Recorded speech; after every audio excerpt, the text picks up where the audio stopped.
कराची के इलाके लांढी मानसेरा कॉलोनी में फायरिंग में मुलव्विस मुलजिम को पुलिस ने गिरफ्तार कर लिया।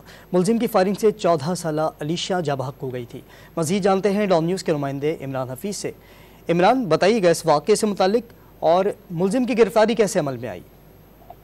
देखिए, शाह लतीफ के इलाका है इस मानसेरा कॉलोनी ईदगाह ग्राउंड। यहाँ पर जो है वो मामूली से झगड़ा हुआ। झगड़े के दौरान तर्क कलामी के बाद नौबत हाथापाई तक पहुंच गई, जहाँ पर एक शख्स जो था मुलजिम, इसने जो है वो हवाई फायरिंग करी वहां पर जो मजमे को दबाने के लिए, इनको दबाव में लेने के लिए। इसी दौरान जो चलाई हुई गोली थी, शोर शराबा सुनकर जो घर की बैल्कोनी के अंदर खड़ी 14 साल अलीशा वो जाके सीधी उसके सर करने लगी और वो जानलेवा साबित हुई।